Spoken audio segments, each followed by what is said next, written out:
you might need a doctor if you're a frequent phone checker, texter, maybe you're on your iPad all the time. You might be feeling the pain. Chiropractor Jeff Manning is here to talk about tech neck. Is this a real thing?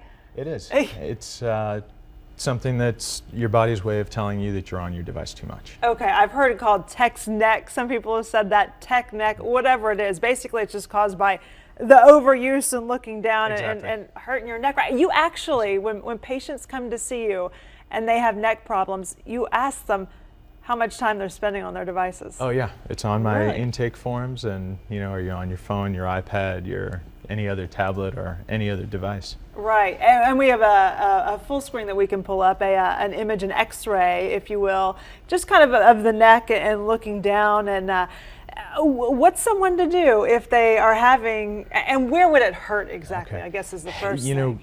Generally it's going to be pain in the lower neck, but it can cause headaches, it can cause shoulder pain, even from the imbalance. It can cause pain all the way down into the low back and all the way down to your hamstrings. low back, really? Oh my goodness! And what should someone do?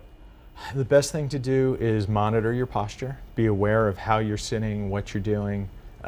Instead of sitting like that, make sure you're up nice and high. It might feel uncomfortable, but it's going to help you to just to prevent it. Kind of like what we did with computers. When computers first came out, everyone was saying that, this posture's bad, so they started moving computers up. Think and so we kind of need to do the same thing with our devices, Yes. right? Taking breaks, I'm sure, is probably really important Taking too. breaks, a few minutes. If you're focused and on your device for 10 or 15 minutes, make sure you get up and stretch, bring your head back, bring your shoulders back. So those are some good stretches then. Yeah. If you can stretch your head back, maybe side to side a little bit.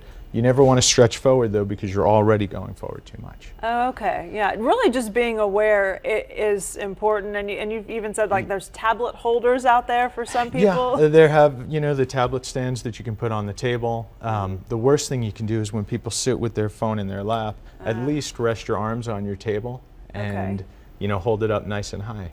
If something's hurting, you're probably doing something wrong, right? You really should be listening to your body because it's probably trying to tell you something. Exactly. You want to pay attention to what your body tells you, because as soon as something starts to get tight, it's not just going to go away. It's going to continue to cause more and more imbalance.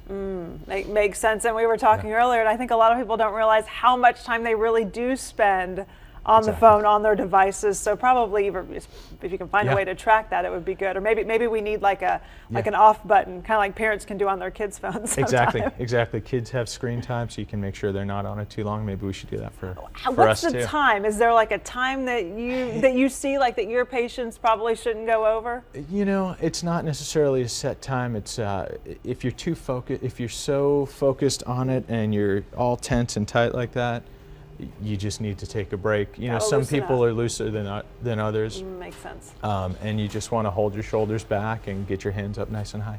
We're like all sitting up a little straighter right now. Thank you so much for your advice. Appreciate it. You can find out more on Dr. Manning's website. We've got a link at fox4news.com.